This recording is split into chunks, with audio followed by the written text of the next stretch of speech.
not a ranking, it was just, let me share them. And then people started to take it. Okay, and I was like, should I wear these earrings? Are these a British designer? I just ordered these online, is this good? But it is an example of when you're able to dress the way you want to dress and you're able to say the things. Okay, imagine this. Paris Fashion Week, Dior headquarters, we're talking the holy ground of luxury fashion. The kind of place where legends are dressed, where couture dreams come to life. It's private fitting day. Cameras, absolutely banned. Security, tight enough to make Fort Knox look casual. Guest list? Oh honey, more exclusive than a royal wedding. Only the biggest names in fashion are allowed to walk through those doors. But then, brace yourself, someone rolled up who wasn't on that list. Someone who thought the rules just didn't apply to them. And what followed? Let's just say it became the most talked about rejection in luxury fashion history. A black SUV, a hidden camera, just 3 minutes of footage, and it blew up everything. Surfaced clip from the film Antisocial features Meghan Markle posing as a perfume model, fueling speculation. Full-blown scandal, darling, like the kind that has every fashion editor whispering over champagne.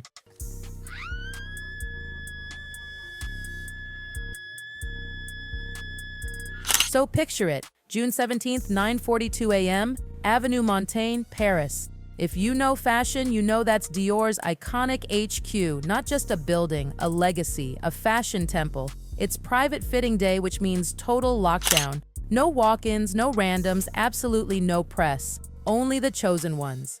Move ever.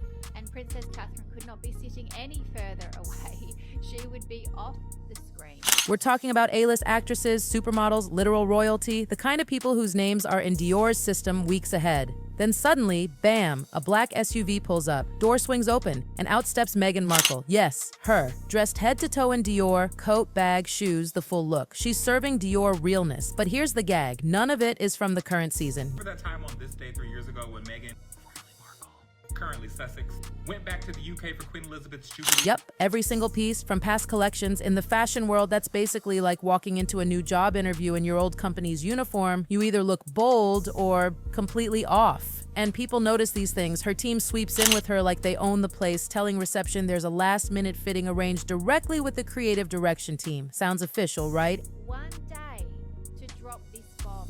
She didn't want us to know at the time and make Except, plot twist, when they type her name into the reception computer, crickets, nothing, no appointment, not even a soft booking, not a single note in the system. The staff starts side-eyeing each other, schedules are double-checked, emails scrolled, calls fly upstairs, no one's expecting her. So security, ever so polite but firm, escorts her to a waiting area while they figure things out. Meghan Markle's wedding makeup was one of my favorites. And I found the lipstick she was wearing on that day for her no makeup look. And that's when things start to simmer. She's sitting there, visibly irritated. Every minute passing just makes it worse. Then she finally drops the line people are still whispering about. You must not recognize me. I'm close with your people. Oh honey, they recognized her. That wasn't the problem. The problem was no one at Dior HQ had any clue she was coming. Upstairs, an email starts flying through inboxes. That I invest in and also that I'm friends with. She's trying to give the impression she understands how things work in this.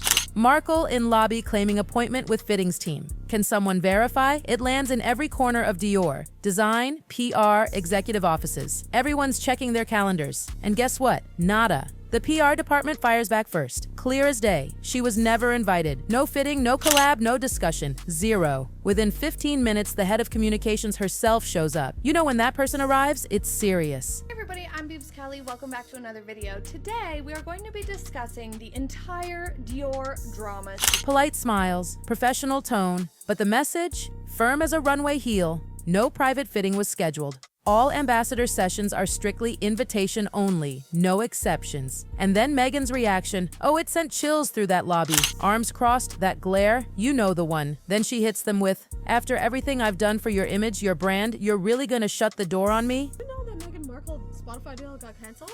You know, I heard about it actually, and you know the gag of it all. Nobody made a big issue. And just like that, her whole perspective is laid bare. In her mind, she had done Dior a favor just by wearing their stuff, like the brand owed her something. But Dior isn't about favors. They're Dior, one of the most exclusive fashion houses in the world. They choose their ambassadors, not the other way around. A decision gets made right there, access revoked. Any future collabs? Over. And when Dior closes a door, baby, it stays closed.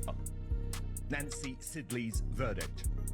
After another disastrous weekend, This is a house that dressed Grace Kelly, Princess Diana, Jennifer Lawrence, icons. They don't chase people. When Dior closes your file, it's like a vault door. It doesn't reopen. And here's where it gets juicy. Dior had receipts. Every email, every little request, every quiet push to get her in. This wasn't a one-day surprise. This had been brewing for over a year. Turns out this little fitting visit wasn't spontaneous at all. Insiders revealed Meghan's team had been reaching out to Dior for more than a year. Not once, not twice. We're talking multiple pitches, starting way back in early spring. Email after email after email. They pitched this grand idea, an elegant global collaboration redefining modern royalty through couture. Dramatic, right? The kind of deal that would make her the face of timeless sophistication. But Dior? Total radio silence. And in the fashion world, silence isn't confusion. It's a polite no, but her team didn't take the hint. Her team 6 follow-up emails. 6. Each one more insistent. Persistence can be powerful, sure, but there's a fine line between determined and tone-deaf. And Dior didn't want the drama. Their brand is built on quiet power, timeless elegance, not tabloid noise. Then came the pitch that killed it all. Her team wrote how she'd be honored to carry on Dior's legacy in the same lineage as Princess Diana. Oh no, that was the breaking point. Diana and Dior's relationship was legendary. Comparing yourself to her in a pitch?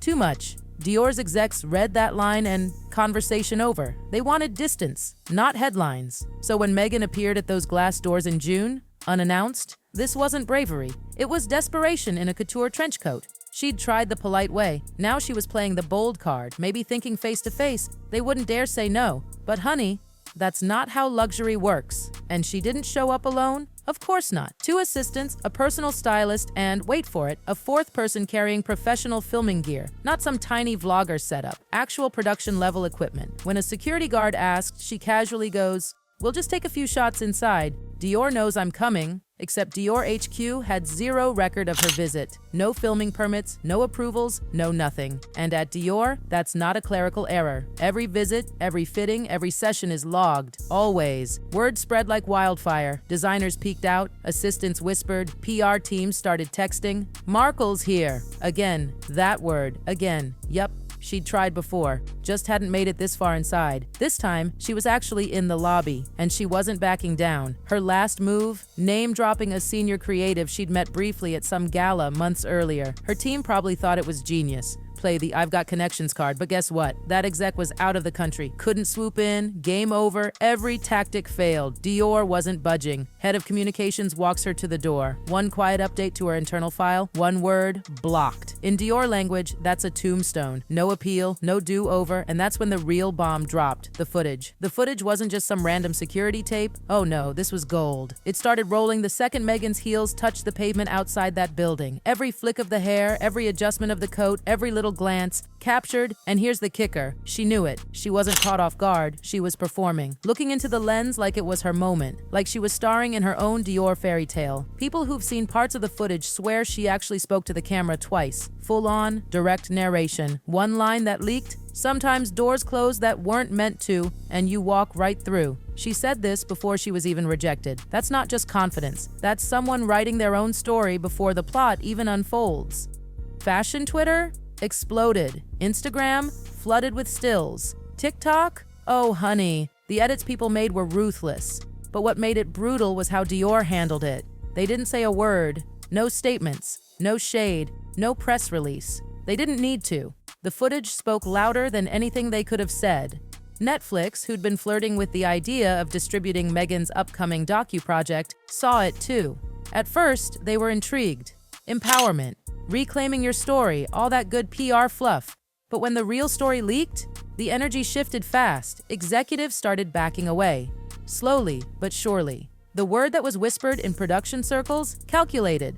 No one likes finding out they're being served a manufactured storyline. And then, bam, someone on the inside leaked the hero image. Meghan standing in front of those glass Dior doors, sunlight behind her like some saintly glow. It looked like a movie poster, dramatic, powerful. But now everyone knew it wasn't real. That image was supposed to drop after the docu-release, packaged with some empowering quote. Instead, it landed on gossip pages with the caption, "She walked in without permission because women like her never needed it." What was meant to sound fierce now looked delusional. The internet pounced. Fashion forums lit up, Twitter threads got brutal. Even some of her supporters started saying, wait, what actually happened here? Because the moment people realized the rejection was part of the plan, the empowerment narrative crumbled. The silence from Dior's usual defenders in the press was deafening. Normally, there'd be think pieces about how misunderstood she was or how the fashion world gatekeeps women of power. But this time, nothing. The PR-friendly crowd stayed quiet, and silence in media land is the same as saying, yeah, she messed up. Brands talk, editors talk, and Dior doesn't need to say a word. Their actions said it all. The doors had slammed shut. And guess what? Other fashion houses took note. When Dior shuts a door on someone, it echoes across the industry like a warning bell. Nobody wants to be next in line for a PR circus. This wasn't just about Dior anymore. This was a fashion industry freeze-out, a collective no thanks. Meghan's team was in damage control mode. Crisis meetings, frantic strategy sessions, trying to figure out how to spin the story back into something empowering. But here's the thing. You can't spin what everyone saw with their own eyes. Luxury fashion doesn't run on forced narratives, it runs on quiet power. And Dior showed just how powerful silence can be. And that's how a moment that was supposed to be about empowerment turned into a cautionary tale. She tried to make Dior her stage, but Dior doesn't play supporting roles. She thought showing up with a camera would rewrite the rules. Instead, the rules rewrote her.